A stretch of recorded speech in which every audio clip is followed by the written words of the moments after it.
Bismillahirrahmanirrahim. Assalamualaikum warahmatullahi wabarakatuh. Alhamdulillah, alhamdulillah rabbil alamin. Wa bihi nasta'in ala umuri dunya waddin. Allahumma salli wa sallim wa barik ala habibir rahman wa sayyidil akwan al-hadir ma'a man salla alaihi fi kulli zaman wa makan wa ala alihi wa sahbihi wa tabihi bi ihsan. Rabbi shrah li sadri wa yassir li amri wahlul 'uqdatam min lisani yafqahu qawli. Subhanak subhanaka la ilma lana illa ma 'allamtana innaka antal alimul hakim. Wala haula wala quwwata illa billahil aliyyil azim. Ilahana anta maqsudana waridaka matlubana a'tina mahabbataka wa ma'rifatak wa sallallahu ala sayyidina Muhammad wa ala alihi wa sahbihi wasallam. Alhamdulillah rabbil alamin. Muslimin dan muslimat rahimakumullah. Assalamualaikum warahmatullahi wabarakatuh. Alhamdulillah, syukur kita pada Allah SWT dengan limpah kurnia dan taufik hidayatnya telah diperkenankan untuk kita bersama-sama dalam mengikuti pelajaran kursus manasik haji dan umrah. Ya, para jemaah sekalian semua, apa khabar? Alhamdulillah, mudah-mudahan Allah Ta'ala panjangkan umur dalam sihat walafiat, disembuhkan semua penyakit, dikabulkan sekalian hajat, ditanamkan iman dan taqwa, dibukakan pintu ma'rifat, disampaikan semua kita ke tanah sucinya dalam mengerjakan haji dan umrah, dan berziarah kepada kekasih kita Rasulullah Sallallahu Alaihi Wasallam, dan berziarah kepada kiblat kita yang pertama, bumi Baitul Maqdis, dengan berkat syafaat Nabi Sallallahu Alaihi Wasallam. Allahumma amin ya rabbal alamin. Ya, para jemaah sekalian, selamat datang sekali lagi mengikuti program online kursus haji dan umrah kita yang telah kita mulakan pada minggu yang sudah. Semenjak daripada kita ditutupkan masjid kerana memberikan laluan penjagaan keselamatan dan kesihatan kerana zaman sekarang ni zaman COVID-19, tetapi kita tidak boleh putus daripada pengajian.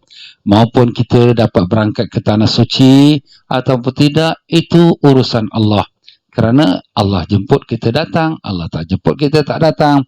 Tetapi dalam segi pelajaran, itu adalah merupakan fardu ain, wajib kita belajar. Kerana bila kita nak buat ibadat, kalau sekiranya tak ada ilmu, bagaimana kita nak buat ibadatnya? Setiap sesuatu semuanya kena ada ilmu. Jadi begitulah kita dalam mengikuti pelajaran kursus haji dan umrah yang merupakan satu ilmu daripada salah satu ilmu hukum agama Islam. Jadi perlulah kita mengikutinya. Dan demikianlah para jemaah sekalian, dalam pelajaran kita yang sudah lepas, kita telah pun membicarakan daripada pelajaran mengenai kita punya adab-adab untuk kita memasuki kota Mekah. Kita telah menyebutkan bahawa sebelum kita masuk ke kota Mekah, kita sudah bersiap sedia dengan ihram kita, ya. Dan kita pun sudah bersiap sedia dengan niat kita, sebab kita dah tahu bahawa dalam ibadat rukun haji dan rukun umrah, kita adalah wajib menjatuhkan niat. Kita ulang sikit lagi untuk ingatkan kita apakah dia rukun-rukun haji dan umrah sebagai mengimbas kembali pelajaran yang sudah. Jadi kalau rukun haji itu ada berapa perkara kaum ibu? Ada 6, sama seperti rukun iman, 6 perkara. Pertama ialah niat, kedua ialah wukuf di padang Arafah, ketiga ialah tawaf ifadah, keempatnya ialah sa'i, kelimanya ialah bercukur ataupun bergunting, dan keenamnya tertib pada kebanyakan rukun. Kenapa kita katakan tertib pada kebanyakan rukun? Kerana ada rukun yang tak ikut tertib, seperti sa'i. Walaupun dia nombor 4, dia dibolehkan lompat sebelum nombor 2. Macam mana tu? Nanti bila kita sampai bab sa'i, kita akan bicarakan. Dan kalau sekali rukun umrah, berapa perkara kaum bapa? 5 perkara. Apa dia? Niat. Yang keduanya tawaf. Ketiganya sa'i. Keempatnya bercukur atau bergunting. Kelima tertib. Jadi bila kita kata tertib sahaja, maknanya mesti ikut tertib. Dia tak boleh lompat-lompat. Niat, tawaf, sa'i, bercukur ataupun bergunting. Itulah yang kita namakan dia rukun. Nah, bila kita kata rukun, dia no compromise, tidak ada tolak ansur. Kita mesti buat. Kalau tak buat, maka tak sahlah kita punya haji ataupun tak sahlah umrah kita. Itulah namanya rukun. Tak boleh nak ganti orang, tak boleh nak bayar denda, semua tak boleh. Mesti kita sendiri buat. Kalau sakit pun, kita kena buat seperti ditolak dengan wheelchair, ataupun diangkatkan dia dan dibawa, diusungkan dia di keliling Kaabah seperti mayat, ya, angkatkan dia, macam tu. Tetapi dalam ibadat haji dan umrah ada namanya wajib. Wajib haji ada berapa perkara kaum bapa? Ada 6, sama macam rukun 6 perkara, maka wajib pun 6 perkara. Apa dia 6 tu?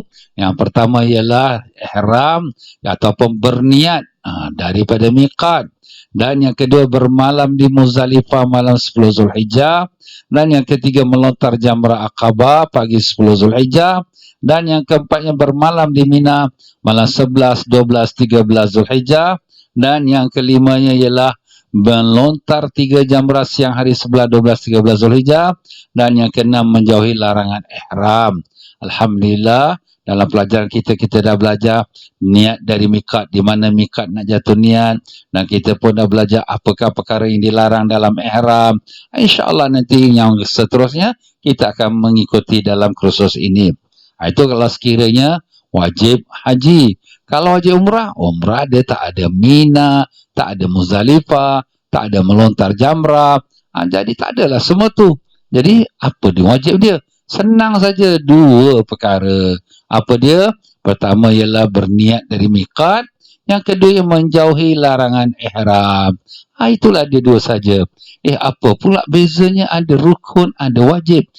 Kalau tadi rukun kita dah dengarkan, dia tak ada compromise. Tapi kalau wajib ni memang nama apa, wajib, mestilah buat kan. Tapi kalau dia tak buat, dia terlupa, dia terlanggar, maka dia hanya kena denda, tetapi haji atau umrahnya sah.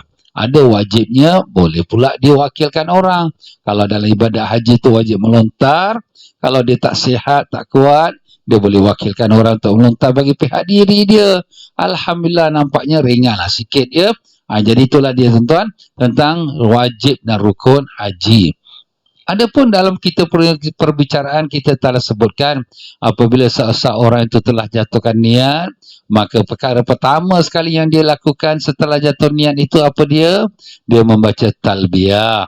Apa tu talbiyah? Menyahut panggilan. Apa bacaan dia? Mari sama kita baca. Bismillahirrahmanirrahim. Labbaik Allahumma labbaik. Labbaik la syarika laka labbaik. Innal hamda wan ni'mata laka wal mulk la syarika lak. Itulah namanya talbiyah, menyahut panggilan. Jadi para jemaah ni akan terus membaca talbiyah daripada saat selepas dia jatuh niat sampailah dia pun nak mengerjakan tawaf.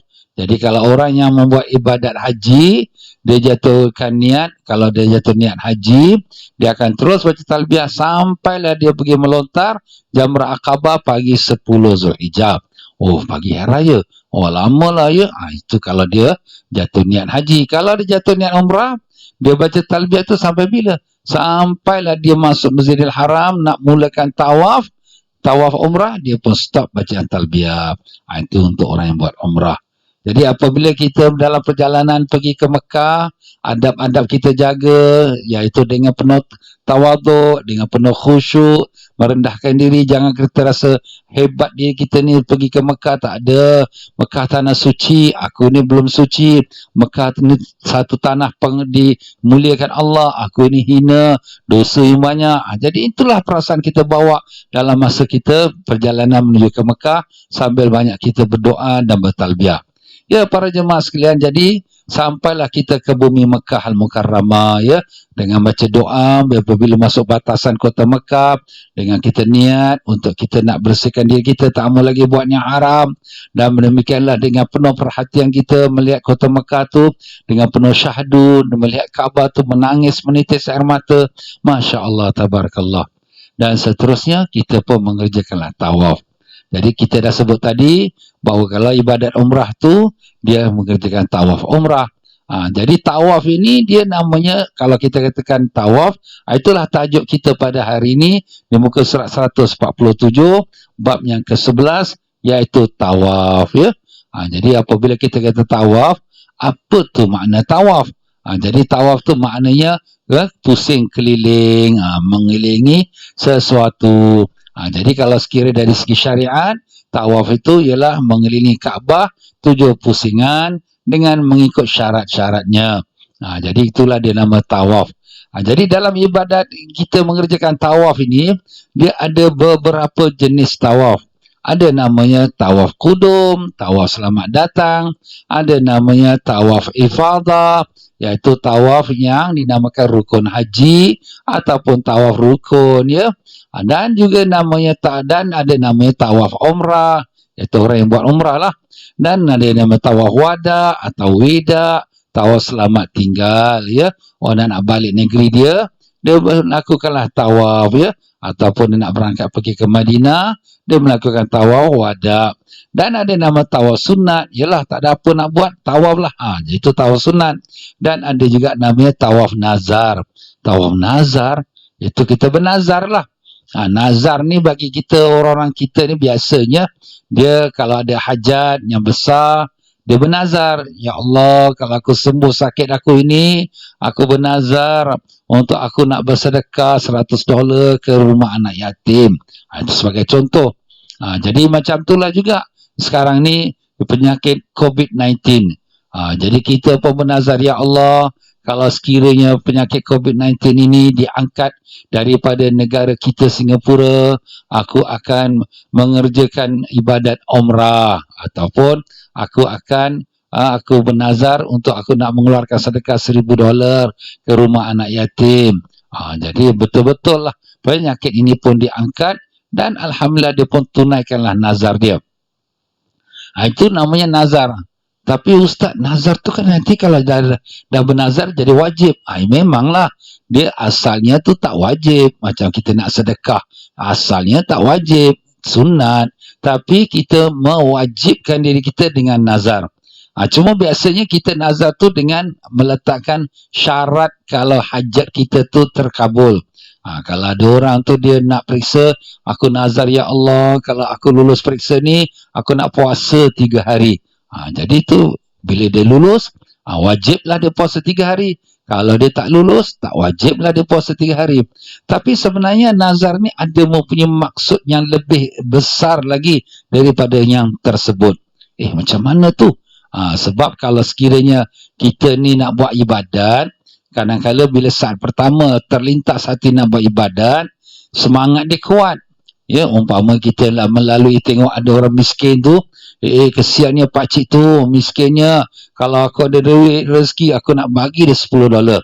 Kita pun dengar syarahan ustaz ni ceramah, ulama sedihnya, rumah-rumah anak yatim, rumah tahfiz Quran, rumah madrasah.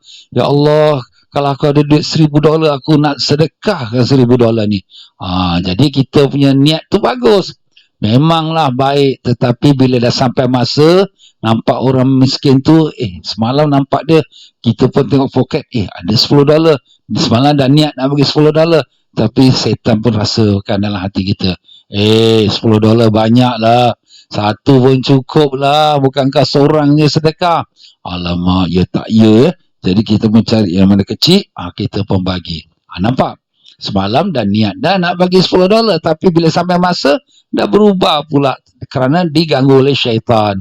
Macam itulah juga kita pun pada akhir tahun kita pun dapat bonus. Kita dah nazar dah, kalau aku akhir tahun ini aku dapat bonus, umpamanya kita tengok orang miskin ataupun rumah anak yatim ataupun rumah tahfiz Quran, madrasah, ya, kita pun memanglah nak berikan sedekah. Nanti hujung tahun ni kalau aku dapat bonus, aku nak sedekah lah $1,000.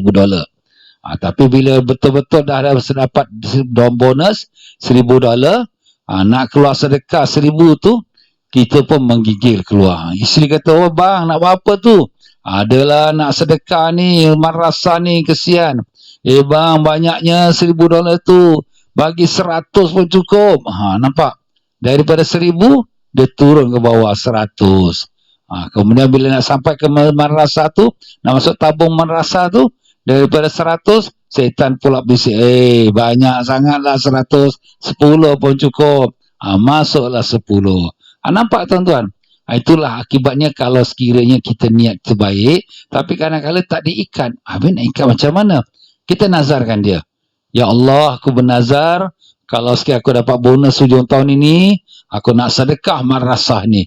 Kesian lah rumah ini, madrasah ni anak yatim, tahfiz Quran, Masya Allah. Hujung tahun pun sampai, kita pun dapat bonus. Alhamdulillah. Kita pun keluarkan duit $1,000. Isteri kata, bang, nak buat apa tu? Nak sedekah madrasah bang, banyaknya, cukuplah 100. Tak bolehlah sayang, dah nazar dah ni. Bila dah nazar, dah jadi wajib. Jadi nak tak nak pun keluar juga 1,000. Jadi makna di sini nazar ni dia punya tujuan dia untuk mengikatkan kita membuat ibadat yang baiklah ya. Tapi ustaz, kalau kita dah nazar jadi wajib, memang betul lah tu dia. Kalau sekiranya kita tak buat, yalah kalau ada uzur, umpamanya kita tak dapat nak buat ibadat umrah, tak dapat nak buat ibadat haji kerana kita dihalang oleh penyakit COVID-19, ataupun kita pun nak buat tawaf kita dari Singapura memang niat tu nak pergi Mekah ni, aku nak tawaf lah banyak-banyak. Tapi bila dah sampai kat Mekah, kita nak tawaf banyak-banyak, kawan pula, member pula ajak, marilah kita pergi ke pasar, ni ada nak pesan aku punya biras ni besan aku ni aku yang menantu pesan. Alamak, kita pun serba salah, tak mau kecilkan hati kawan, kita pun ikutkan dia. Dah kita punya niat nak banyak tawaf tu, bukan banyak tawaf tawaf Kaabah yang sekali, tawaf kedainya 10 kali. Itulah dia. Sebab apa? Sebab dia tak diikatkan dia.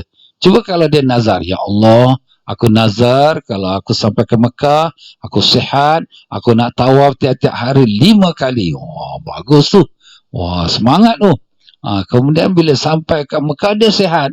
Kalau sakit memanglah tak wajib, pasal dia kata kalau dia sihat, dia pun nak buat tawaf. Kawan kata, marilah ikut aku. Marilah ikut aku nak pergi barang ni. Maka dia pun kata, sorry lah brother, aku dah nazar dah. Dah nazar. Dah nazar. Kau nazar, kau tunaikanlah. Itu dah wajib dah tu. Nampak? Jadi nazar ni merupakan satu kebaikan untuk ikatkan diri kita. Kadang-kadang memang pada saat pertama kita kuat semangat, tapi kerana semangat tu dia berubah. Kenapa? Kerana keadaan masa dan juga diri kita sendiri yang sudah mula malas. Tapi itulah dia tuan-tuan ya. Jadi dalam ibadat tawaf ni ada namanya tawaf nazar. Jadi baguslah kalau kita yang nak pergi Mekah ni maupun haji atau umrah, kalau ada sampaikan Allah, nazarlah. Mungkin dengan nazar kita tu Allah Ta'ala pemudahkan kita sampailah kita ke bumi Mekah Al-Mukarramah, insya-Allah. Jadi tawaf ni tuan-tuan, kita dah sebutkan tadi jenis-jenis tawaf. Jadi kalau tawaf tu tawaf kudum. Tawaf kudum tu maknanya tawaf penghormatan, tahiyat. Macam kalau kita masuk ke masjid, kita ada tahiyatul masjid, penghormatan pada masjid.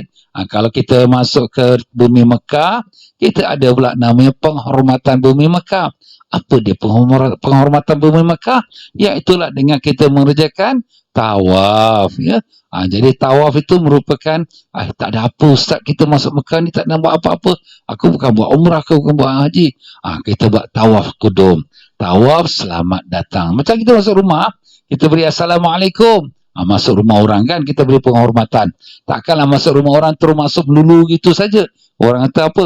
Kurang ajar punya tetamu, masuk tak beri salam pun. Nampak? Jadi itulah dia. Jadi kita masuk kota Mekah dengan kita kerjakan tawaf kudum ya. Cuma tawaf kudum ni ada berbeza pendapat ulama lah. Jadi kalau di sisi mazhab Syafi'i dan Hanafi serta salah satu daripada pendapat Imam Malik, dia adalah sunat. Yalah, sunat tu maknanya buat dapat pahala, tak buat tak berdosa. Tapi ada pula pendapat kedua di sisi mazhab Hambali, dan salah satu juga pendapat Imam Malik, wajib. Alamak, wajib. Kalau tak buat ni berdosa dalam mazhab Hambali ni. Nampak tuan-tuan? Jadi bagus ni kalau kita tak ada apalah ya, sehat walafiat, tak ada apa halangan, kita pun bukan buat haji, bukan buat umrah, maka kita datang ke Mekah, kita tawaf kudum ya. Itulah tawaf penghormatan. Tapi siapakah yang mengerjakan tawaf kudum ini? Orang yang kerjakan tawaf kudum ini ada beberapa orang. Pertama, orang yang buat haji ifrad. Kenapa haji ifrad? Sebab kita dah belajar pelajaran ini dulu. Haji ifrad, orang yang datang ke Mekah dengan niat haji. Jadi bila sampai ke kota Mekah, dia nak tawaf haji. Tak boleh. Tawaf haji hanya lepas daripada balik Arafah. Habis nak tawaf apa Ustaz? Ni kita dah sampai Mekah. Tawaf kudum, tawaf selamat datang. Itulah ni namanya untuk orang yang buat haji ifrad. Dan juga untuk orang yang buat haji kiran. Haji kiran, apa tu haji kiran? Haji kiran sebagaimana pelajaran kita lepas, iaitu kita bila datang ke Mekah dengan niat niat haji dan umrah. Orang haji kiran ni beserta haji umrah ni dia niat, dia pun tak boleh buat tawaf haji dia sebelum pergi ke Arafah. Nak tunggu pergi Arafah, baru balik, baru buat tawaf haji. Habis sekarang kita dah sampai Mekah ni, nak tawaf apa? Sebagai penghormatan ke bumi Mekah, dia buatlah tawaf kudum, tawaf selamat datang. Itulah dia untuk orang buat haji kiran.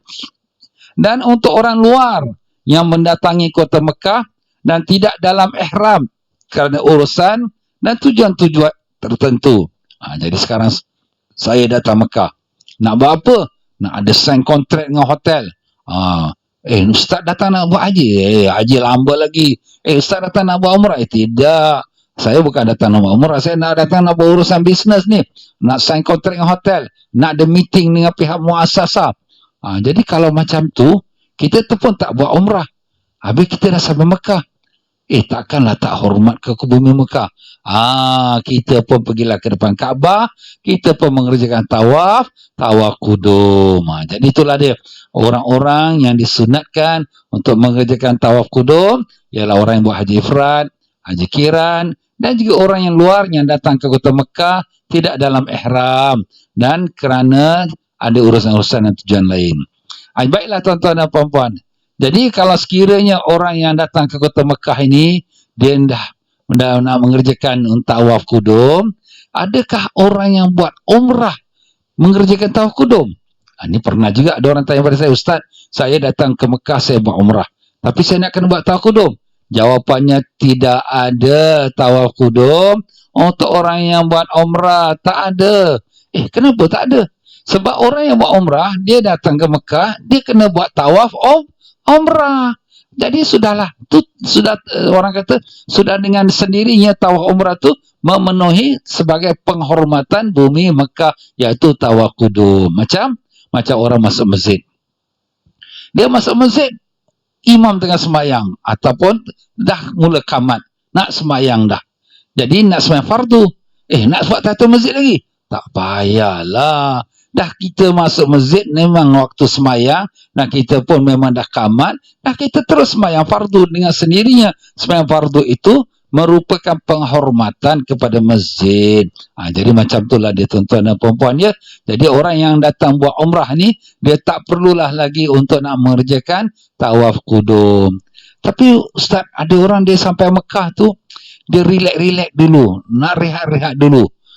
Jadi apakah boleh ke dilambat-lambatkan tawaf kudum tu? Jadi dalam masalah ni, melambatkan tawaf kudum bagi orang yang nak masuk Mekah tu, ialah macam kita sebutkan tadi, apakah masih lagi dituntut dia mengerjakan tawaf kudum ataupun sudah gugur tawaf kudumnya? Ada khilaf ya. Ini sama juga macam orang masuk masjid. Dah masuk masjid pukul 11 pagi. Dia masuk, dia duduk, dia berjalan, dia buat itu, buat ini dah. Masya Allah. Tapi dia tak sembahyang tahiyatul masjid. Kemudian dia pun kata, okeylah, aku nak sembahyang tahiyatul masjid. Kau ni dah masuk di masjid 1 jam dah. Apakah kau ni nak sembahyang tahiyatul masjid sekarang? Tak hormat kau ni. Jadi di sini, apakah dia masih dituntut tahiyatul masjid? Ada ulama kata sudah gugurlah tahiyatul masjid. Kenapa dah gugur? Tak dituntut. Kenapa? Sebab lambat. Orang kata dah basi dah. Dah lama sangat kau duduk kat masjid baru nak sembahyang tahiyatul masjid. Tapi ada setengah ulama juga mengatakan masih boleh dia mengerjakan tahiyatul masjid walaupun sudah terlambat. Jadi macam itulah juga kalau sekiranya dia masuk ke kota Mekah. Dia masuk kota Mekah, dia tak kerjakan tawaf. Dia sibuk dengan urusan dia, dengan hotel dia, dengan barang dia semua.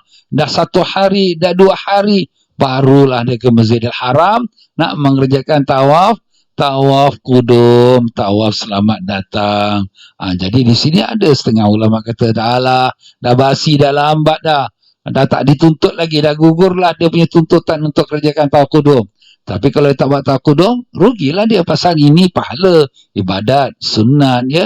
Tapi kalau dia Masya Allah, dia walaupun dah lambat pun dia kerjakan, ada setengah ulama kata masih lagi lah berhasil. Tetapi ini berbeza bagi orang perempuan yang datang haid.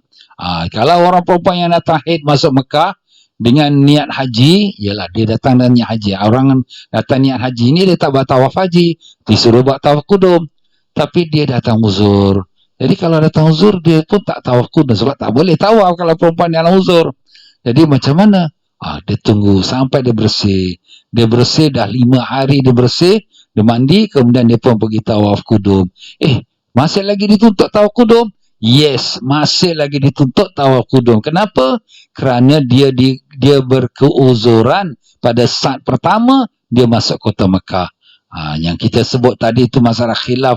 Ada yang kata masih dituntut, ada kata masih tidak, dah gugur. Tetapi untuk wanita yang uzur, dia memang ada dia punya sebabnya. Dia tak dapat tawaf kudum sebab dia dah dalam haid. Jadi dengan itu tunggu selesai dia punya haid dia, dah mandi, dah ada besarnya, dia pun pergi Masjid Haram dan dia pun mengerjakan tawaf kudum ya. Tapi dengan syaratnya kalau sekiranya belum pergi ke Arafah. Kalaulah sekiranya dia uzur tu sampailah pergi ke Arafah ya. Dah balik pada Arafah, dia pun dah bersih, dia pun dah mandi, nak tawaf kudum? Tak payah. Kenapa tak payah?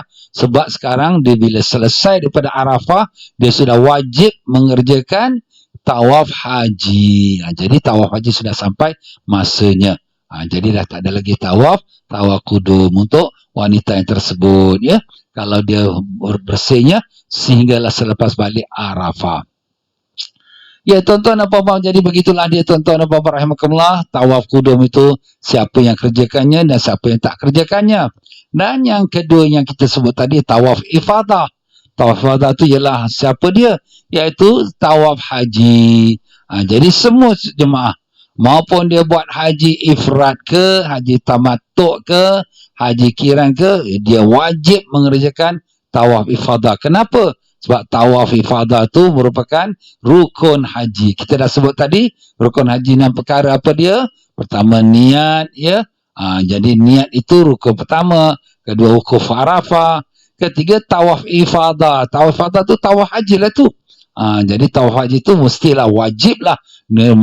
Rukun pula ya. Tak boleh tidak mesti dikerjakan. Jadi itulah nama tawaf ifadah. Kenapa Ustaz nama tawaf ifadah pula ya? Ifadah tu maknanya meninggalkan. Meninggalkan. Ya, sebab namanya demikian. Rasulullah sallallahu alaihi wasallam pada 10 Zulhijjah pagi hari raya, selepas sampai daripada Mina, Nabi sallallahu alaihi wasallam melakukan 4 perkara. Pertama, melontar jamrah Aqabah, 7 anak batu. Keduanya, Nabi sallallahu alaihi wasallam beli korban. Ketiganya, Nabi SAW pun bercukur. Keempatnya, baginda Nabi SAW pergi ke Mekah, tawaf haji. Lepas tawaf haji, Nabi pun tinggalkan Mekah dan balik ke Mina untuk bermalam malam 11 Zulhijjah. Jadi Nabi lepas tawaf tu Nabi tinggalkan Mina. Tinggalkan Mekah untuk pergi ke Mina. Itulah sebab namanya tawaf ifadah, tawaf meninggalkan. Tapi dialah juga tawaf rukun haji, dialah juga namanya disebutkan tawaf haji, dia juga nama disebutkan tawaf rukun. Pokoknya itulah dia. Dia merupakan rukun haji yang salah satu pada rukun-rukun yang 6 itu ya. Jadi begitulah untuk tawaf ifadah. Adapun kalau orang yang buat umrah, orang buat umrah tak ada tawaf ifadah. Sebab apa? Sebab dia hanya buat tawaf umrah saja ya. Jadi tak adalah tawaf ifadah untuk orang yang buat umrah ya.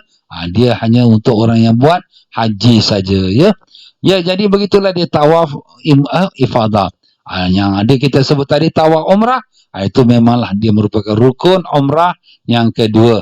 Macam mana kita kata rukun tu mesti dibuat, dia sampai Mekah saja, lepas dia jatuh niat, di mana-mana dia datang, dia jatuh niat, sampai Mekah, terus dia buat rukun yang kedua, iaitulah tawaf ifadah, ya.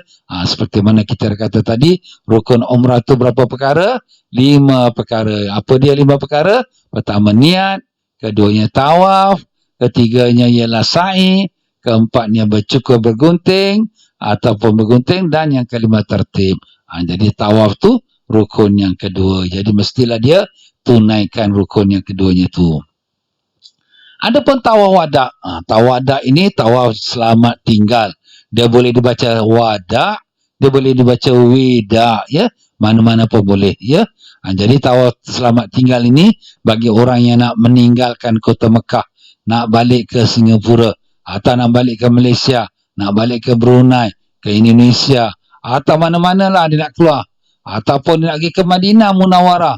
Jadi orang ini sudah nak tinggalkan Mekah. Jadi kita ni kalau datang rumah orang, bila kita keluar dari rumah orang, apa kita kata? Assalamualaikum, kita minta diri dulu ya, balik ya. Macam itulah hormat pada tuan rumah.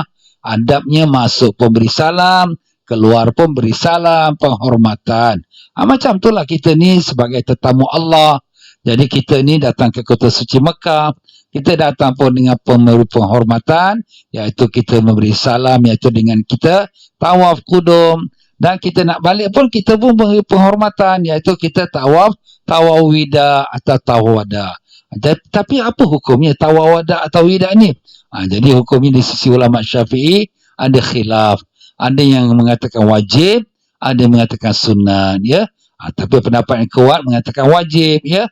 Kalau dia tak buat tawaf kudum tu, dia kena bayar dam. 1 ekor kambing sembelih dibagi orang Mekah, orang miskin Mekah makan. Tapi ada juga dalam ulama mazhab Syafi'i yang mengatakan sunat, ya. Tapi di situ kita lihatlah, kalau memang boleh kita kerjakan, itulah yang terpaling afdal, mengambil pendapat yang lebih kuat, ya. Dan demikian pula yang kita katakan tadi, tawaf sunat, tawaf nazar, ya. Tawaf sunat tu makna bila tak ada apa-apa nak buat, banyakkan tawaf. Kenapa? Sebab memang pahala tawaf pun banyak. Jadi kita ni datang Mekah jauh, beribu-ribu batu. Tengok, kita sekarang ni COVID-19. Nak pergi Mekah pun dah tak boleh. Nampak? Jadi macam mana kita kalau dapat pergi Mekah? Allah, janganlah buang masa. Kita nak bershopping, ya shopping boleh lah. Sikit-sikit. Tapi kalau kita nak buat ibadah tawaf tu, banyak-banyak. Nampak? Itu patutnya. Tapi maaflah ya, kadang-kadang kita ni semangat aja di tanah air. Aku nak banyakkan tawaf. Tapi bila sampai sana, tawaf kedai pula yang banyak. Tawaf Kaabah sikit saja. Dah terbalik pula. Sebab itulah kita sebutkan tadi tawaf nazar, ya. Maka tawaf ni memang banyak fadilatnya. Dalam banyak hadis, ya. Antaranya Ibnu Abbas radhiyallahu anhu telah meriwayatkan bahawa Rasulullah SAW bersabda, Allah menurunkan setiap hari ke atas rumahnya yang mulia 120 rahmat. 60 rahmat untuk yang tawaf, 40 rahmat untuk yang salat, dan 20 rahmat untuk yang melihat saja ke Baitullah. Masya Allah, ya. Ini kelebihan luar biasa. Allah Ta'ala turunkan 120 rahmat di atas Kaabah dan kelilingnya bagi orang yang mengerjakan ibadat tawaf. Tapi dibagikan 120 tu. 60 yang paling banyak sekali rahmat itu untuk orang yang tawaf. Jadi orang tawaf ni dapat 60 rahmat. Orang yang sembahyang, dia sembahyang depan Kaabah. Masya Allah, ya. Maupun dia tengok Kaabah ataupun tidak, dia sembahyang depan Kaabah. Dan depan Kaabah tu mana? Dalam Masjidil Haram lah. Walaupun tak depan betul-betul, tapi dalam kawasan Masjidil Haram. Dia mendapat 40 rahmat. Dan kalau dia dah habis semayang, Allah penat lah Ustaz, letih lah, saya dah tak kuat lah. Duduk saja. Sambil duduk tu, dia pun tengoklah Kaabah. Dia tengok Kaabah, dia zikir subhanallah, subhanallah, subhanallah. Dia tengok Kaabah. Itu saja pun dapat 20 rahmat. Masya Allah. Sehingga Al-Imam Attab pernah mengatakan, aku lebih suka untuk nak melihat Kaabah, duduk depan melihat Kaabah, daripada semayang sepanjang malam. Masya Allah. Mana semayang tahajud tu baguslah, tapi dia lebih suka memandang pada Kaabah. Pahala tuan-tuan. Sebab satu kali kita duduk tengok Kaabah, 20 rahmat. Kalau sekiranya lama, lagilah bertambah. Masya Allah. Nampak tuan-tuan. Tapi yang paling untung sekali siapa? Orang yang tawaf. Sudah tentulah dia dapat 60. No, bukan dapat 60. Dia dapat semua. 120. Kenapa? Sebab bila dia tawaf dapat 60. Lepas tu dia semayang, dia tawaf, sunat tawaf, dah dapat 40. Kemudian dia pun duduk dan menghadap pada Kaabah, dapat 20. Masya Allah, komplit dah 120. Sebab tu orang yang tawaf ni yang paling untung. Tapi kalau sekiranya kita dapat nak tawaf ataupun orang ramai, kita sembahyang sunat. Banyak-banyak sembahyang sunat, menghadap pada Kaabah. Walaupun kita nampak tak nampak tertutup dengan tembok atau dinding, tapi dalam Masjidil Haram tu banyakkan sembahyang sunat. Itu tak kira lagi pahala sembahyang dalam Masjidil Haram. 100,000 kali ganda. Sebab itulah tuan-tuan dan puan-puan ya, bila kita ni dah kalau dapat izin Allah sampai ke tanah suci, buatlah ibadat tu sebanyak mungkin dalam Masjidil Haram. Sekarang nampak, kita ada duit pun tak boleh nak pergi. Ada kapal terbang pun tak boleh nak berangkat. Kenapa? Mekah dah tutup, tak boleh masuk Masjidil Haram. Jeddah pun dah tutup, tak boleh masuk landing kapal terbang. Kenapa? COVID-19. Nampak? Ini merupakan satu ujian Allah pada kita ya. Mungkin selama ni kita pun tak ambil indah. Yalah, mungkin yang ada duit tak nak pergi, malas lah. Pergi ke dalam lancung semua boleh. Sekarang Allah letakkan COVID-19. Dah tak boleh pergi. Mungkin juga ada orang pergi, tapi bila dia pergi, dia pun tak kisah nak pergi Masjidil Haram. Duduk hotel, berbuat, pergi sana, pergi sini, membeli belah. Tapi nak tawaf pun, nak semayang dalam Masjidil Haram pun dia malas. Maaf. Akhirnya Allah kata, tutupkan pintu masjid. Jangan siapa masuk. Aku tak mau lagi orang masuk. Allah. Ini dosa kita tuan-tuan ya. Ya Allah, ampunkan dosa kami ya Allah. Kami tahu kami banyak melanggar apa yang Kau suruh. Yang Kau suruh kami tinggalkan. Yang Kau larang yang kami lakukan. Maafkanlah kami ya Allah. Berikanlah kami kesempatan untuk sampai lagi ke tanah suci-Mu dalam mengerjakan haji dan umrah dan berziarah kepada kekasih kami Rasulullah sallallahu alaihi wasallam. Allahumma amin ya rabbal alamin. Itulah dia tuan-tuan. Jadi insya-Allah ya, kalau kita lah diizinkan Allah sampai ke tanah suci, banyak-banyakkanlah kerjakan tawaf. Ya Ustaz, sikit 120 rahmat. Engkau ingat 120 rahmat tu sikit? Kau tahu satu rahmat tu? Subhanallah. Allah Ta'ala memiliki 100 rahmat. Bahkan lebih lagi. Tapi nak gambarkan saja ya sebagai gambaran. 100 rahmat ni, satu rahmat saja Allah Ta'ala beri kepada seluruh penduduk dunia dan bumi dan langit. Seluruhnya.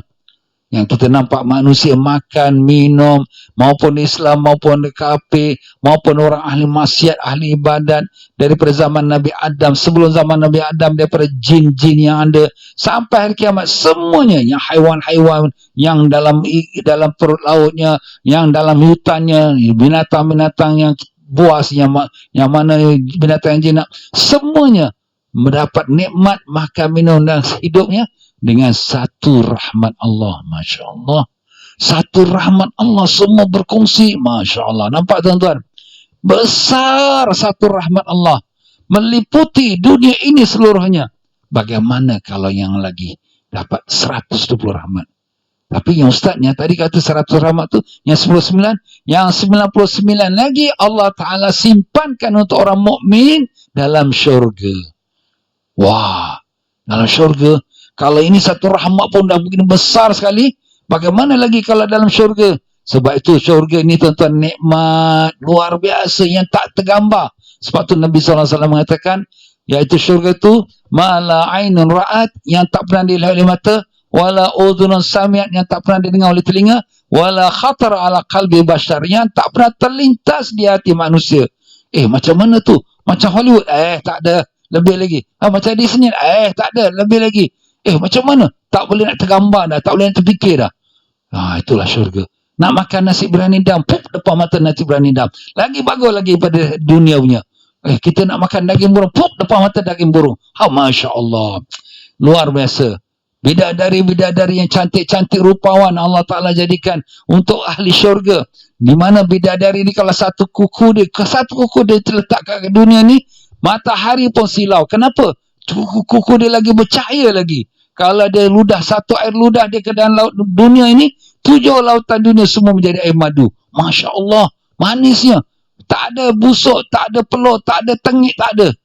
Peluh yang keluar dalam badan daripada badan orang ahli syurga ni, baik pun orang bidadari ataupun yang bukan bidadari, semuanya baunya bau lebih wangi pada bau kasturi. Dia tak ada nak buang yang besar, tak ada buang yang kecil. Masya Allah, nikmat tuan-tuan, nikmat.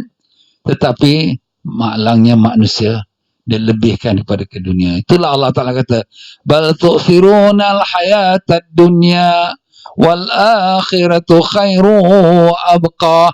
Bahkan kamu ini melebihkan dunia, sedangkan akhirat itu lebih baik dan kekal. Jadi tuan-tuan dan perempuan, dengan adanya penyakit COVID-19 ni sebenarnya tak ada apa untuk kita. Ustaz, mati. Apa? Mati itu lebih baik. Kenapa kita dapat kepada Allah Ta'ala? Itulah yang tempat lebih baik untuk kita beriman. Cuma ialah kita taklah minta mati. Cuma kita jagalah kesihatan kita. Jadi macam itulah dia tuan-tuan dan perempuan rahimakumullah. Itulah kalau sekiranya kita dan syukur. Allahumma ya Allah, Kau jadikanlah kami semua pada ahli syurga-Mu ya Allah. Janganlah Kau campakkan kami ke neraka-Mu ya Allah. Pimpinlah kami, anak isteri kami, keluarga kami, semua umat yang beriman ya Allah, untuk masuk ke dalam syurga-Mu ya Allah, dengan berkat syafaat Nabi Rasulullah SAW. Allahumma amin ya rabbal alamin. Cuma ibadat kita tu bukan kerana nakkan syurga. Ibadat kita itu ialah kerana mencari keredaan Allah.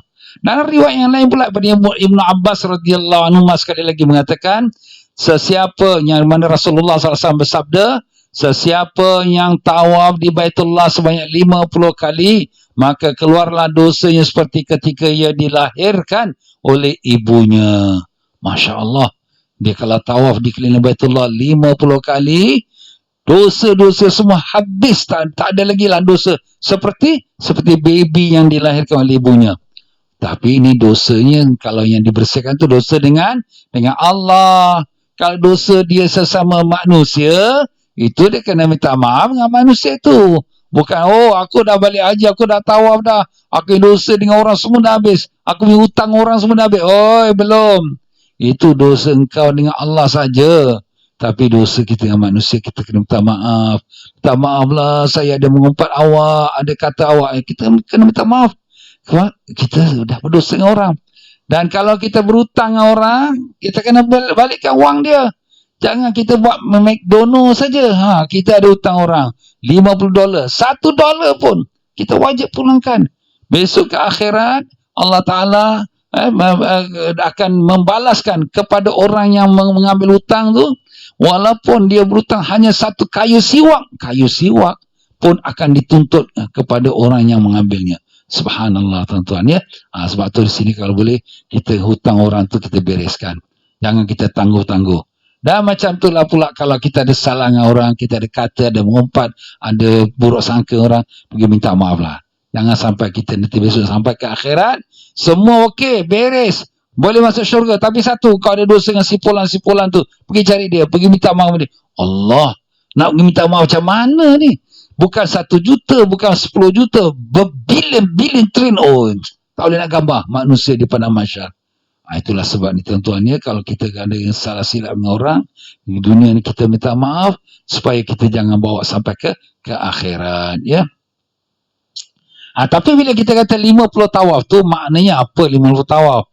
Kalau satu tawaf tu 7 pusingan, jadi kalau 50 tawaf tu 350 pusingan. Tapi taklah mesti syaratnya semua sekaligus ya. Anda boleh pecah-pecah lah ya.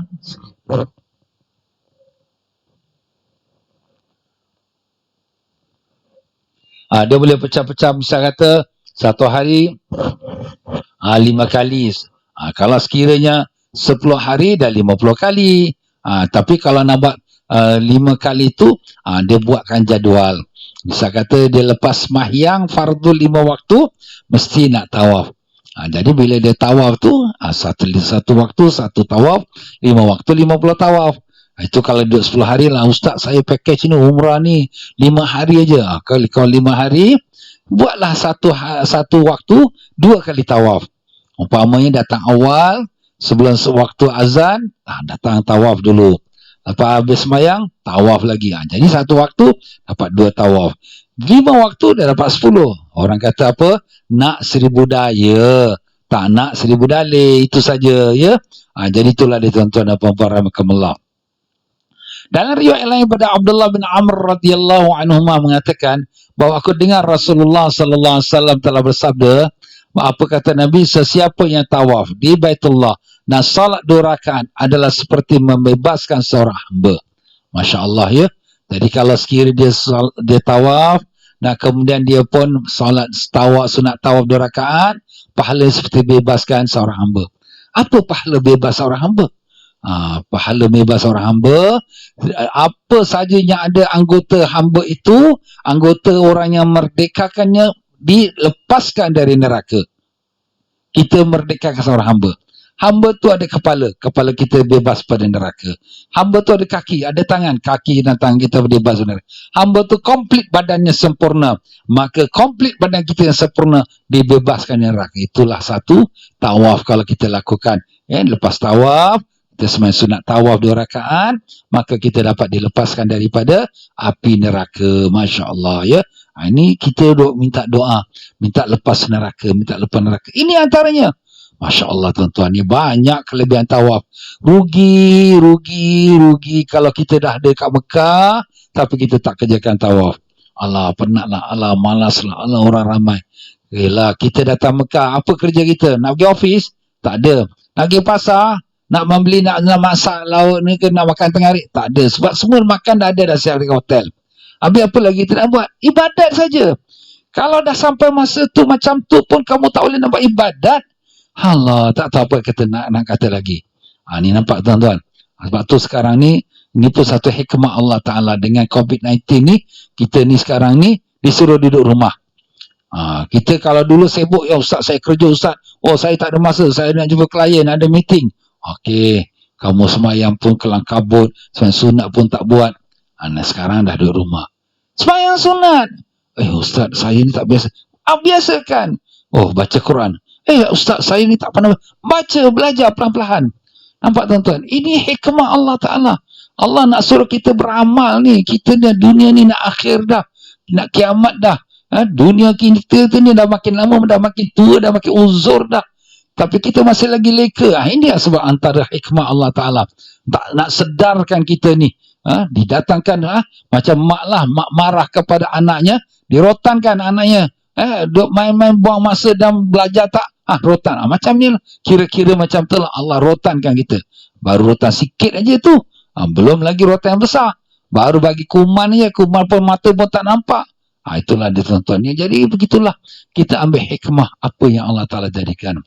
Dalam riwayat lain lagi daripada Abu Walid bin Imam Al-Azraqi, dalam kitab yang Akhbar Makkah, beliau mengatakan, menulis daripada Amr bin Shu'aib dari ayahnya, dari datuknya berkata, telah bersabda Rasulullah sallallahu alaihi wasallam, apabila seorang keluar untuk tawaf di Baitullah, maka dia berhadapan dengan rahmat Allah.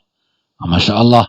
Jadi bila kita ni nak keluar pada hotel kita menuju ke Mekah, nak keluar pada rumah kita nak pergi ke Mekah, nak pergi Baitullah, maka kita sedang berada di hadapan rahmat Allah. Sekarang ni kita masih lagi di tanah air kita, belum lagi dapat kesempatan untuk ke tanah suci kerana keadaan COVID-19 yang tak menentu lagi. Kita sudah letak azam, ya Allah, aku tahun ni nak pergi Mekah, nak buat umrah, nak buat haji. Kita dah letak azam dah. Kita sekarang ni pun berada di hadapan rahmat Allah. Masya Allah. Jadi sebab itulah di sini kita jangan putus asa. Allah, tak dapatlah pergi Mekah tahun ni. Sudahlah, tak payahlah. Jangan. Kita jangan putus asa. Kita serahkan kepada Allah. Kalau sampai masanya Allah kata, mari datang rumah aku, kita pun datang. Kalau orang kata, nanti dulu, tunggu tahun depan, kita tunggulah tahun depan. Apa nak buat? Bukan kita punya hak, itu hak milik Allah. Kita tetamu. Ketetamu ni jemput datang, tak dijemput tak datang. Macam sekarang, kalau presiden, dia buatkan majlis kat istana, dia jemput, kita datang, dia hantar kad jemputan. Oh, presiden jemput, kita datang. Presiden tak jemput saya lah, saya tak dapat kad jemputan. Awak tak payah datang lah, awak tak dijemput. Datang pun tak boleh masuk, ditahankan nanti, tak boleh masuk. Macam itulah. Jadi kita ni tuan-tuan dan puan-puannya, walaupun kita sekarang masih lagi terjauh daripada bumi tanah suci Mekah, hati kita letakkan untuk nak pergi ke Mekah, nak mengerjakan ibadat haji, nak mengerjakan ibadat umrah, nak tawaf Baitullah. Kita sekarang berhadapan dengan rahmat Allah. Dan apabila dia memasuki dalam ibadat tawaf, apabila tawaf itu dia nak mula, maka dia diselubungi oleh rahmat. Masya Allah. Bila nak start tawaf tu saja, Dia sudah diselubungi rahmat Allah. Masya Allah. Macam mana tuan-tuan? Kalau kita kata tadi satu rahmat Allah sudah begitu besar, bagaimana kalau dia diselubungi oleh rahmat? Dan seterusnya pula, yaitu Nabi mengatakan kemudian tidak dia melangkah, mengangkat kaki setapak, dan tidak pula dia meletakkan setapak, yaitu melangkah satu langkah, melainkan dituliskan oleh Allah Azza wa Jal untuknya dengan setiap satu langkah itu 500 kebajikan, iaitu pahala, dan dihapuskan darinya 500 dosa ataupun kesalahan. Subhanallah. Satu langkah kita langkah dalam tawaf, 500 pahala, 500 dosa diampunkan. Masya Allah. Pemurahnya Allah Ta'ala kepada kita, sayangnya Allah pada kita. Kita gambarkan kalau Allah Kaabah tu orangnya penuh sesak, Allah Ustaz, ramai orang tawaf ni, macam mana saya nak tawaf? Kau ingat balik, kalau lagi ramai orang tawaf, lagi pusing, lagi jauh lagi banyak bertapak, lagi banyaklah pahala kau, lagi banyaklah dosa diampunkan. Tak nak ke? Bukan boleh dapat senang-senang ni. Sebab tu di sini kita apabila nak buat ibadat tawaf ni, kena ada kesungguhan. Jangan kita beri alasan-alasan, ya. Nabi sambung lagi dengan kata Nabi apa lagi? Dan diangkat baginya 500 darjat apabila dia selesai dari tawafnya dan salatlah ia di belakang makam Ibrahim, maka keluarlah dosa-dosanya seperti hari yang ia dilahirkan oleh ibunya, dan dituliskan baginya ganjaran memerdekakan seluruh hamba dari keturunan Nabi Ismail alaihissalam. Subhanallah tuan-tuan, ya. Pahala demi pahala. Jadi apabila dia dah selesai dia punya ibadat tawaf tu, maknanya dalam masa tawaf 500 tahun dosa diampunkan, 500 tahun pahala, 500 dosa diampunkan, 500 pahala dituliskan, dan 500 darjat diangkatkan. Setiap satu langkah 500 darjat. Macam mana tu?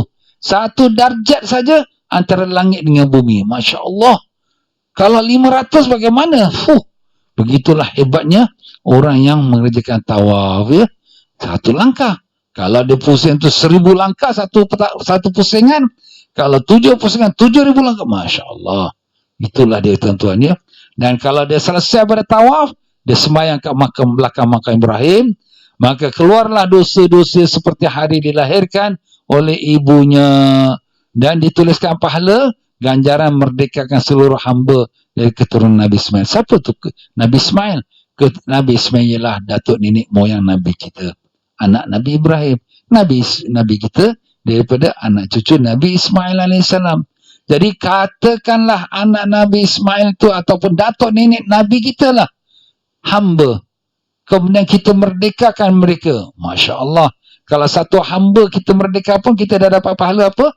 Kita diharamkan daripada tubuh badan kita daripada api neraka. Ini pula kalau sekiranya datuk nenek Nabi tu menjadi hamba dan kita merdekakan dia, alangkah lagi besar lagi pahalanya. Dan begitulah dia tuan-tuan dan puan-puan, ya. Tetapi sudah tentulah, ya, tawaf itu mestilah memenuhi syarat-syarat tawaf, ya, baru dapat ganjaran pahalanya. Jadi apakah dia syarat-syarat tawaf itu? Wallahu a'lam. Kita berhenti situlah saja insya-Allah untuk kita sambung lagi dalam kuliah manasik haji dan umrah kita pada hari Ahad depan insya-Allah. Jadi dengan itu saya minta maaf banyak-banyak dalam penyampaian saya. Kalau ada tersilap kata, terkasar bahasa, ya, yang mana benar semua daripada Allah, yang salah silap pada diri saya sendiri. Jadi kepada para jemaah yang sudah mendaftar untuk ibadat umrah bulan Ramadan, ya, dengan kami ucapkan terima kasih banyak-banyak, ya. Cuma nampak gayanya sebagaimana yang kita pun sedia maklum, ya. Nampak bulan Ramadan ni pun tipis lah, ya, harapannya, ya. Mungkinlah, ya, kita tak dapatlah adakan ibadat umrah dalam bulan Ramadan, ya. Jadi kalau sekiranya ada jemaah yang tersangkut ataupun yang sudah buat bayaran deposit, ya, untuk bulan Ramadan tu, kalau ada cadang nak tundakan dia pada pakej akhir tahun, kita terimalah, ya. Sebab itulah sebaik-baiknya. Tapi kalau kita dah nak ambil balik refund, kita pun tak boleh menghalang, ya. Itu hak para jemaah sekalian. Mengikut dalam kita punya surat perjanjian di sewaktu tuan-tuan para jemaah sign, ya, kat belakang tu ada syarat-syaratnya. Kalau membatalkan kita punya package, dia kena potongan $300 sebagai kita punya administrasi kita. Tapi kerana ini bukanlah kehendak tuan-tuan, ya, saya pun tahu, tuan-tuan pun tahu, ini kehendak Allah, ya. Apa nak buat, ya. Kalau tak ada apa sebab, memanglah kena potong. Tapi dah ni kehendak Allah, maka saya tidak akan potong walau 1 sen pun, ya. Memanglah pihak kami ni pun banyak kerugiannya sebab ada yang telah kita bayar pada hotel, tapi kita minta balik lah. Kita cubalah minta balik. Pada penerbangan pun kita cuba minta balik. Tapi itulah, ya, kita akan pulangkan kalau sekiranya para jemaah yang nak minta refund.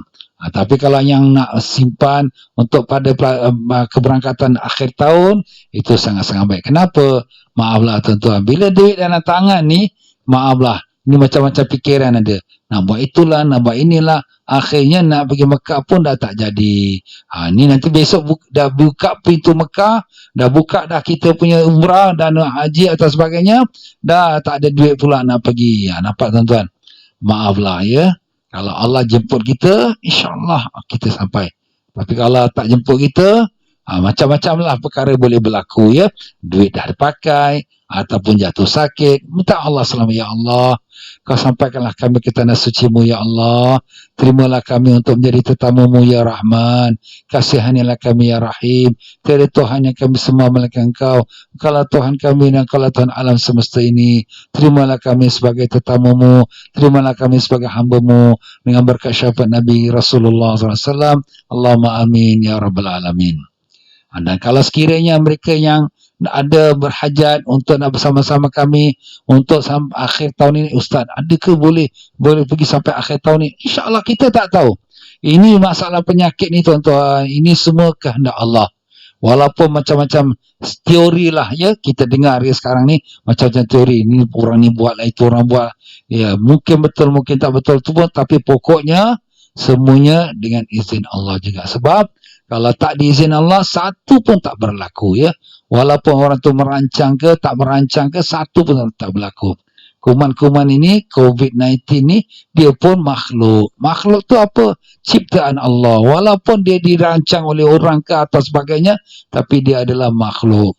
Iaitu makhluk tu terletak kepada kuasa Allah. Semua kita, selain daripada Allah, semua kita adalah makhluk. Baik dia jin, baik manusia, baik dia kuman yang nampak, tak nampak, semuanya makhluk. Dan makhluk semua tu terletak di bawah kuasa Allah. Allah kata, kau buat ini, dia buat. Kau stop, dia pun stop. Jadi kita hanya bermohon pada Allah saja. Kita serah diri kita pada Allah. Sebab mungkin ini ada hikmah. Hikmahnya pun memang banyaklah. Walaupun pada zahirnya kita menghadapi kesulitan, kesusahan. Tapi itu hikmah Allah Ta'ala. Mungkin dengan cara ini juga Allah nak ingatkan kita untuk siap-siap untuk nak mati. Ya, sebab selama ini kita sibuk dengan kerja. Tapi kita lupa hari mati kita makin lama makin dekat. Umur kita makin bertambah. Yang tinggal tu tak tahu berapa lama. Mungkin tinggal setahun, mungkin tinggal 1 bulan, mungkin tinggal 1 hari. Allahu'alam. Jadi ini pun hikmah Allah. Tapi kita letak niat yang baik. Kalau sekiranya dia buka, aku nak pergilah ke umrah. Kalau dia buka, aku nak pergilah haji. Kita letak niat yang baik. Macam itulah. Jadi mereka yang ada letakkan niat untuk nak berangkat umrah pada masa-masa akan datang, pada bulan November ke Disember ke, ya. Jadi insyaAllah kalau dia daftar 4 bulan sebelum masanya, kami akan bagikan dia diskaun. Kalau sekiranya dia berdua, kita bagi $200. Jadi satu orang $100 lah tu. Kalau dia berempat, kita bagikan $600. Maknanya satu orang $150 diskaun dia. Kalau dia berenam, kita bagi dia $1,000.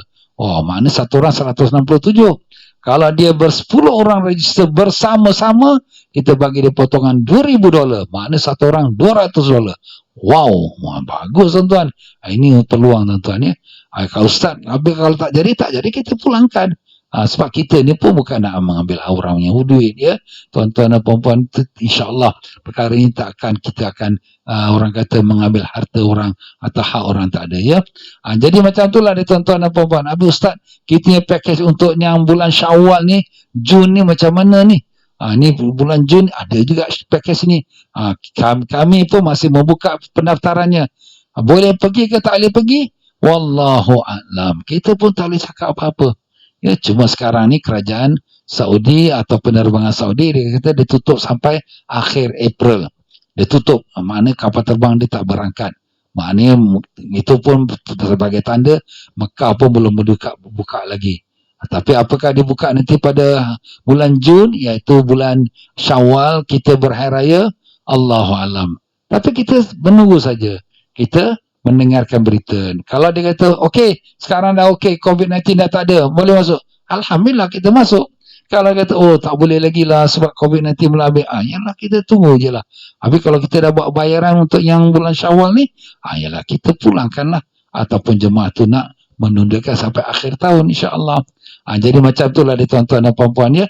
Jadi kepada para jemaah sekalian yang telah mendaftar untuk pakej umrah, itulah. Dan untuk pakej akhir tahun pun kami sudah ada dalam rancangan kami. Para jemaah boleh dapatkan brosur dari hotel kami atau daripada office kami ataupun daripada kita punya website kami. Dan untuk jemaah haji pun begitulah juga. Mereka yang sudah dapat kota dengan MUIS, sekarang MUIS sudah bagikan 900 jemaah. Semua dah dapat dah hanya 900 tu. Siapa yang tak dapat lagi, maknanya tak adalah untuk kota tahun ini. Habis Ustaz tahun ini ada haji ke?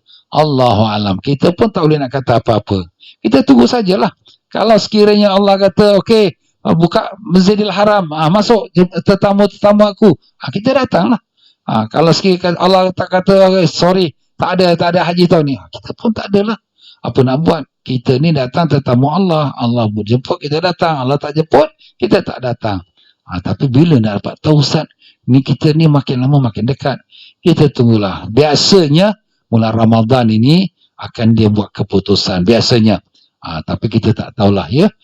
Biasa bulan Ramadan. Kita pun lagi 1 bulan dalam Ramadan. Ini tak sampai 1 bulan lah. Mungkin lagi 27 hari Ramadan. Ramadan 24 April. Kita hari ini ada 28. 29 bulan Mac ya. Lebih kurang kita lagi 27 hari masuk Ramadan. Jadi kita tunggu je lah. Kalau masuk Ramadan 10 Ramadan 15 Ramadan kan, Saudi pun kan membuat pengisytiharan. Okey boleh masuk. Okey sorry tak boleh masuk. Tak ada haji. Kita pun InsyaAllah pihak MUIS kita, pihak AMTAS dengan MUIS telah berbincang. InsyaAllah pihak MUIS pun faham perkara ini. Dan semua jemaah yang telah berdaftar dengan MUIS kota tahun ini akan dipindahkan untuk ke tahun hadapan. InsyaAllah. Kalau tak mati lagi, insyaAllah. Kalau itu mati, kalau mati, nama dah dapat dah pahala haji. Kenapa? Sebab sudah letak niat dah. Dah dapat kota dah. Dah buat bayaran dah. Kalau sekira ada yang nak membuatkan pengunduran diri kerana kebimbangan COVID-19 ni, di situ kita minta tangguh dulu.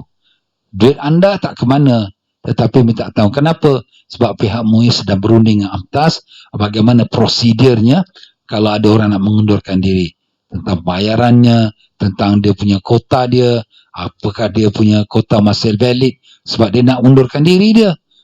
Apakah masih boleh dipindahkan tahun depan ataupun bayaran tu ada kena potongan ke atau tidak ke, itu kita tunggu dululah buat masa ini ya. InsyaAllah akan dibincangkan selanjutnya oleh pihak MUIS dengan pihak AMTAS untuk menyelesaikan masalah ini. InsyaAllah lah, kita harap terbaik. Apapun kita serah pada Allah. Duit anda tidak akan hilang. Dan anda kalau letak niat nak pergi haji, cuma tak pergi tahun ni. Kalaulah tak pergi tahun ini, akan dipindah tahun depan. Itu saja. Kalau panjang umur, kalau tak panjang umur, apa nak buat, semua dah ketentuan Allah Ta'ala. Jadi betul lah tuan-tuan dan puan-puan rahimakumullah ya. InsyaAllah kita berdoalah sama-sama. Dan kita serahkan diri kita kepada Allah. Semua kita nak yang terbaik. Tapi Allah lebih tahu apa yang baik untuk kita dan apa yang tak baik untuk kita ya. Kita terima qada dan qadar. Memanglah nampaknya pada zahirnya kita menghadapi kesusahan, kesulitan. Masalah kita punya ekonomi, masalah penyakit, masalah hidup mati, kita pun tak tahu. Serah pada Allah Ta'ala. Dialah yang punya, bukan kata ekonomi, bukan kata kita masalah kesihatan. Nyawa kita pun kalau Allah nak ambil, kita terimalah. Itu kehendak Allah Ta'ala. Baiklah tuan-tuan dan puan-puan, itu saja untuk kita pada hari ini. Minta maaf banyak-banyak ya. Ya Allah, ya Tuhan kami. Kami bermohon padamu dengan nama-namamu yang agung. Kami bermohon padamu ya Allah dengan keberkahan Nabi kami Rasulullah sallallahu alaihi wasallam. Ampunkanlah kami ya Allah.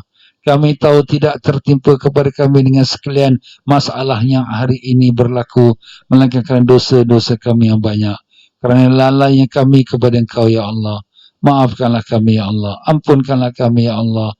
Ya Allah, ampunkanlah dosa kami yang zahir dan yang batin, yang besar, yang kecil, yang kami tahu, yang kami tidak tahu. Ampunlah dosa yang telah kami bertaubat, kemudian kami ulangi lagi. Ya Allah, ampunkanlah dosa ibu bapa kami. Ampunkanlah dosa datuk nenek moyang kami, adik-beradik kami, pakcik makcik kami, anak cucu kami, dan sekalian murid-murid kami, dan sekalian muslimin dan muslimat yang hidup dan yang mati ya Allah. Ya Allah, ya Tuhan kami, Kau sembuhkanlah penyakit-penyakit kami, penyakit anak isteri kami, adik-beradik kami, masyarakat kami, dan sekalian mereka yang sedang sakit ya Allah. Ya Allah, angkatkanlah musibah penyakit yang ada sekarang ini ya Allah. Ringankanlah kami dengan apa yang berlaku pada kami pada saat ini ya Allah. Engkaulah Tuhan yang maha berkuasa. Engkaulah yang menentukan segala-galanya. Kami serahkan diri kami padamu. La hawla wa la quwata illa billah al-aliyyil azim. Ya Allah, selamatkanlah negara kami Singapura, Malaysia, Indonesia, Brunei, Filipina, Thailand, di mana-mana umat Islam berada ya Allah. Dan seluruh dunia ini ya Allah, selamatkanlah daripada penyakit yang sedang melanda umat manusia ya Allah. Rabbana atina fid dunya hasanah wa fil akhirati hasanah wa qina adzabannar. Ya Allah, mudahkanlah perjalanan para kami yang akan untuk menunaikan ibadat umrah dan ibadat haji tahun ini ya Allah. Ya Allah, kabulkanlah hajat kami dengan berkat syafaat Nabi Rasulullah sallallahu alaihi wasallam. Wa sallallahu ala sayyidina Muhammad wa ala alihi washabihi wasallam. Subhana rabbika rabbil izzati amma yasifun. Wassalamun alal mursalin. Walhamdulillahi rabbil alamin.